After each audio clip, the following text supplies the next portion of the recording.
Le miséricordieux. Que la paix de Dieu soit sur son prophète Mohammed et sur sa famille bénie et infaillible. Voilà. Nous avons un nouveau commencement.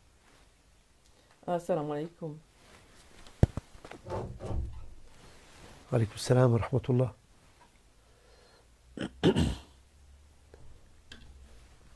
Nous avons le plaisir, cette semaine, de vous annoncer une nouveauté. C'est-à-dire, nous sommes maintenant en public. Donc ce n'est plus un groupe fermé. Non. Tout le monde peut regarder. Et même aussi, ceux qui suivent nos cours, nos séances, peuvent aussi les partager avec les amis. Et même, ils peuvent leur demander de regarder ce que nous sommes en train de faire ensemble. Voilà. Et donc, cette semaine, enfin, cette fois-ci, maintenant, ici et maintenant, on va parler de la question suivante. De quelle question il s'agit aujourd'hui? On va parler des singes. Des singes? Qu'est-ce que ça a à voir avec la religion, les singes? Oui, parce qu'en fait, ça a à voir. Ça a à voir parce que c'est une discussion passionnante, n'est-ce pas, qui se trouve, qui existe, et tout le monde parle de cette histoire. Que sont les singes? Et qui sont les singes? C'est-à-dire, quel rapport avec les musulmans, avec la croyance? Vous savez, avant de commencer notre histoire avec les singes, je vais vous raconter une petite histoire concernant les singes. Là, tu m'intrigues. Hein. Vas-y, parce que franchement... Les singes. Une fois, il y avait un commerçant de chapeaux, Oui. qui se baladait. C'est pas des singes qui mettent des chapeaux quand même. Non, attends, il y a vraiment des choses intéressantes que tu vas voir dans l'histoire. Non, mais tu vas écouter. Voilà. D'accord. Donc, il y avait un commerçant qui vendait des chapeaux. Oui. Et puis ce marchand, se baladait de village en village en exposant ses chapeaux et vendre ses chapeaux. Oui. Et puis voilà, dans ces allées entre les villages, des fois il lui arrive que il est fatigué, il se repose sous un arbre. Mhm. Alors une fois, il était fatigué, il faisait un peu chaud, qu'il était en train de se déplacer entre deux villages, et puis du coup, il passe Oui. entre les deux villages, se sentant la chaleur, et puis il a dit, voilà, tiens, je vais me reposer sous cet arbre. Il y avait un arbre assez haut, hein, et puis il s'est posé sous l'arbre pour se prendre un temps de repos, et en même temps, assis sur l'arbre, avec l'ombre de l'arbre, et puis l'air agréable qui passait, voilà, il a senti un sommeil, voilà, il s'est endormi Mhm. sous l'arbre. Oui. Donc, une fois il s'est endormi, le calme, à tout couvert, il n'y a plus rien, aucun bruit. Lui, il dormait. Alors du coup, dans l'arbre, tout en haut, il y avait des singes. Oui. Et puis, voyant ce marchand dormir, ils sont descendus de l'arbre. Et puis, arrivés à côté du marchand, et vous savez, les singes sont curieux, hein. Ils regardent un peu partout, qu'est-ce que c'est que ça? Et puis, ils ont vu que le sac avec le marchand, il y avait un sac. Ils ont ouvert le sac, ils ont trouvé qu'il y avait dans le sac, il y avait des chapeaux. Et aussi, ils ont remarqué que lui, le marchand lui-même, il avait un chapeau sur la tête. Alors, le singe commence à s'amuser, il commence à prendre les chapeaux et les mettre sur leur tête. Oui. Ils ont tout pris, il n'y a plus rien. Tous les chapeaux qui se trouvaient, une vingtaine, trentaine, quarantaine de chapeaux, tous les chapeaux étaient pris par les singes. Et puis au bout d'un moment, lui, il se réveille, sentant les bruits à côté de lui, et puis entendant les cris, les expressions des singes, il se réveille, tiens, il regarde. Il voulait aller attraper les singes, du coup les singes, tout excitation, ils grimpent sur les arbres. Avec les chapeaux. Avec les chapeaux, bien sûr. Lui, sentant que cela, son capital est perdu. C'est son argent. C'est avec quoi il vit. Qu'est-ce qu'il va faire maintenant? Il commence à crier le singe, à leur lancer des pierres. Rien à faire. Les singes ne répondent pas. Ça y est, ils sont très hauts. Lui, il peut pas. Il peut pas. Il peut pas suivre les singes et grimper sur les arbres. Alors lui, il était attristé. attristé. Il savait pas quoi faire. Il était désespéré. Il essaye de grimper un peu l'arbre, c'est très difficile, c'est quand même un homme d'un vieil âge, et même à la limite, ce serait un jeune. Il ne peut pas grimper après tous les singes. À la limite, si vraiment attrape un singe, mais qui va attraper 30, 40 singes avec les chapeaux? C'est impossible. Il se sent vraiment Désespéré. coincé, désespéré, il n'a pas de solution. Et puis il commence à crier fort, fort, fort, donnez-moi mon chapeau, donnez-moi mon chapeau. Les singes, qu'est-ce qu'ils faisaient pendant ce temps-là? Il imitait ses mouvements. Il faisait comme ça. Il se moquait de lui, quoi. Les singes, le singeait. Voilà, les singes, le singeait. Qu'est-ce qu'il fait alors? Il était tellement en colère, en désespoir, du coup, il prend son chapeau et il le jette par terre, sous un coup de colère. Et du coup, les singes font pareil. Ils jettent les... les singes font pareil, ils jettent les chapeaux par terre. Et donc il récupère tous ses chapeaux. Et lui, il est tout content. Alors son malheur se transforme en bonheur. Il commence à rattraper, bien sûr, les chapeaux, récupérer ses chapeaux et prendre son chemin. C'est pour vous dire que les singes imitent l'homme. Pas seulement l'homme, ils imitent tout. En fait, ils sont bêtes. Ils ont un petit degré d'intelligence, mais jamais, jamais ne peuvent pas être comme l'être humain. Ils ne peuvent pas atteindre l'intelligence humaine. À la limite, l'intelligence des singes, ça peut avoir peut-être, je ne sais pas comment disent les psychologues, les scientifiques, ça peut atteindre peut-être 2-3% de l'intelligence humaine. Oui, c'est vrai qu'il y a beaucoup d'expérimentations sur les singes qui essaient de les programmer pour certaines démarches et certains travail pour que. Mais ils sont limités. Ils sont limités. Ils sont loin de. Alors cela pour dire que il y a quand même des hommes qui ont dit que nous, les hommes, provenons des singes. Donc nos origines sont, au niveau de nos origines, nous avons des origines de singes en nous en fait. Il y a des scientifiques, il y a des hommes de science et des hommes d'éducation. Hein. Ils propagent l'idée, même à l'école, même à l'école. Oui, ils vous disent que nous descendons des singes, c'est-à-dire les singes sont nos ancêtres. D'ailleurs, qui n'a pas vu cette image-là à l'école, qu'on montre à l'école? Vous avez d'abord un singe, puis après... Il marche à quatre pattes.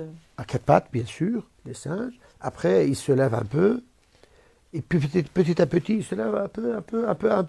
Et à un moment, tu vois qu'il est un peu incliné, se redresse, puis après, tu vois qu'il est tout droit. On dit, voilà, c'est l'homme.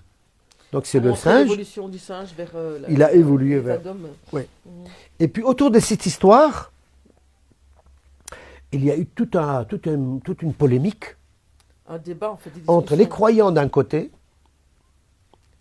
et, entre guillemets, les non-croyants de l'autre.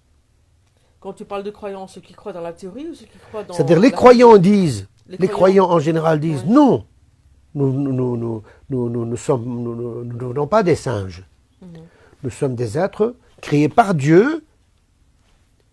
Ils ont cette idée-là, que c'est l'image que l'homme a été créé de l'argile, a été fait avec de la terre, n'est-ce pas?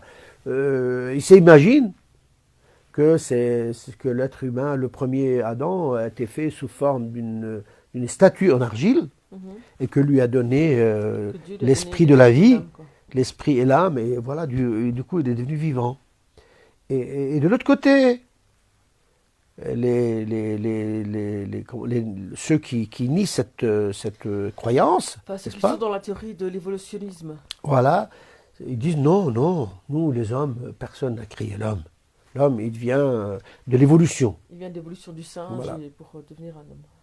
Et ce débat a pris place dans la croyance juive, chrétienne et musulmane. Même moi, j'ai entendu certains musulmans diffusent l'idée que à l'école, il ne faut pas écouter ce qu'ils disent les profs. C'est faux. Nous croyons que l'homme vient d'Adam, qu'il a été créé par Dieu en une seule fois, et puis point final. Et ceux qui disent le contraire, ce sont des mécréants, ce sont des gens contre la religion. Alors que disons-nous? Que nous disons? Que disons-nous? Que disons-nous? Que dis-tu? Nous sommes, dans l'école de l'islam authentique, l'islam de l'école de la famille du prophète, et du prophète aussi. Pour nous, la source du savoir divise en deux parties. Il y a d'un côté le savoir obtenu par la science expérimentale ou mathématique ou autre, les découvertes, l'avancée de la science. Et nous avons les connaissances qui nous proviennent de Dieu par l'intermédiaire de son prophète et par l'intermédiaire de la famille du prophète qui sont les imams infaillibles. Alors on a essayé de chercher un peu qu'est-ce qu'ils nous disent. D'abord le Coran. Vous savez très bien qu'il y a un verset du Coran, enfin il y a deux versets qui traitent cette question-là dans le Coran. Il y a deux phrases dans le Coran, enfin il y a peut-être d'autres, mais en tout cas, celle qui nous intéresse, n'est-ce pas? Il y a une phrase qui dit, je t'écoute. Une phrase qui dit que nous avons créé l'homme à partir d'un enchaînement de terre. Un enchaînement de terre. Attention, un enchaînement de terre, ça veut dire que ce n'est pas une statue et que cette statue a pris vie tout de suite. Vous voyez la différence? Enchaînement. L'idée enchaînement. Donc c'est progressif, c'est petit à petit. Voilà, ça nous rappelle l'idée progressive.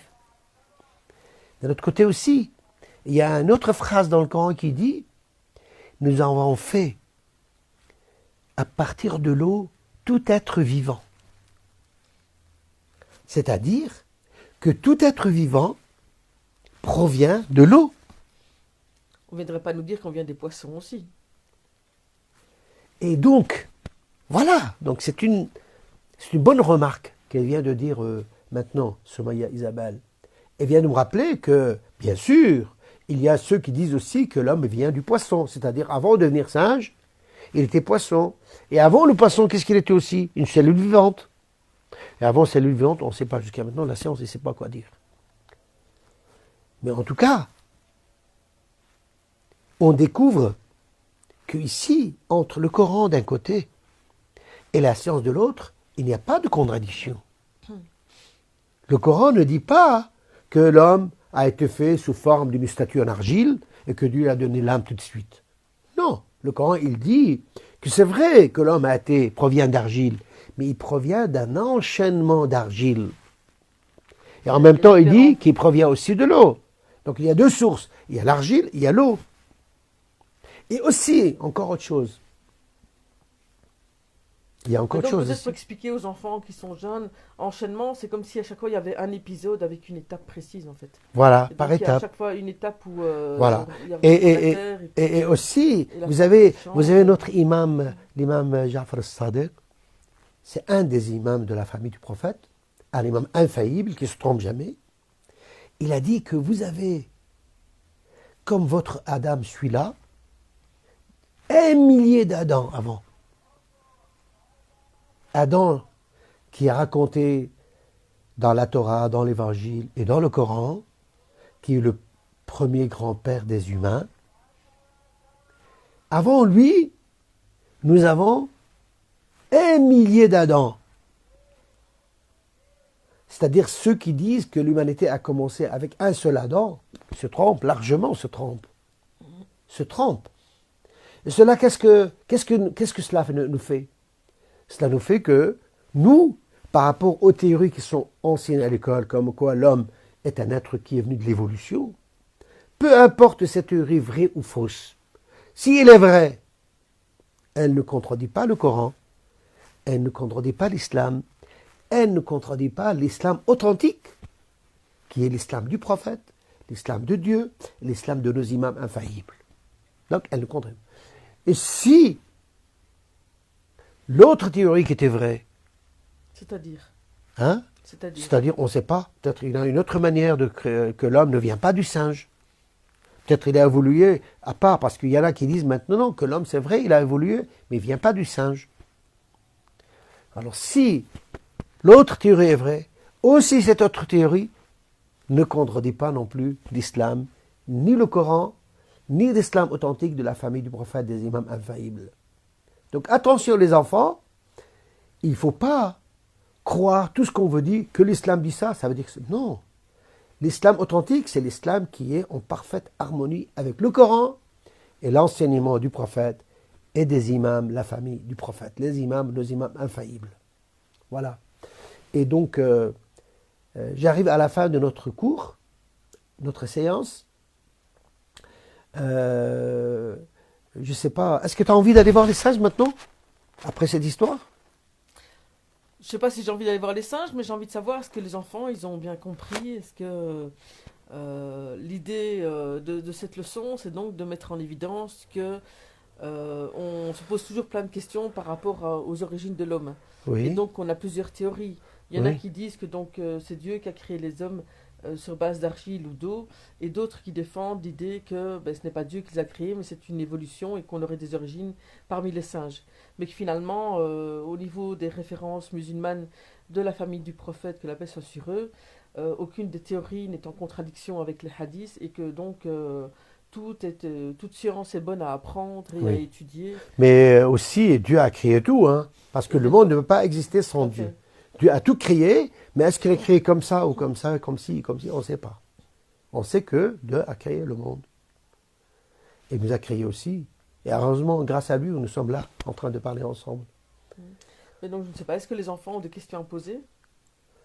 Je ne sais pas, on verra bien. En tout cas, il y en a plein qui disent bonjour, bonjour.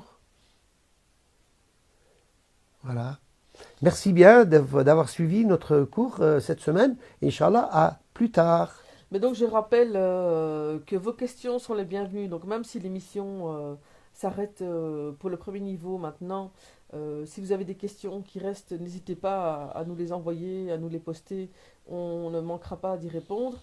Et je rappelle que donc depuis 2 semaines, donc ce sera la 3e semaine cette fois-ci, je vais dans le courant de la journée donc poster dans le groupe WhatsApp de l'école virtuelle des questions en rapport avec le cours d'aujourd'hui, en vous invitant à m'y répondre en privé. Donc voilà, j'espère que vous avez toutes les informations. Et je saisis l'occasion aussi pour vraiment présenter mes excuses, mais ça concerne plutôt le 2e niveau, pour le souci technique concernant la vidéo du 2e niveau de la semaine passée qui s'est perdue. Voilà, j'espère qu'on arrivera à la retrouver. Voilà, donc il y en a qui disent même merci, hein, merci à vous aussi. Alors moi, je vous dis au revoir, et je laisse le dernier mot à Soumaya et Isabelle de vous dire aussi au revoir. Qu'est-ce qu'il leur dit? Assalamu alaikum. Alaykoum salam wa rahmatullah. À bientôt. Salam alaikum. Au revoir.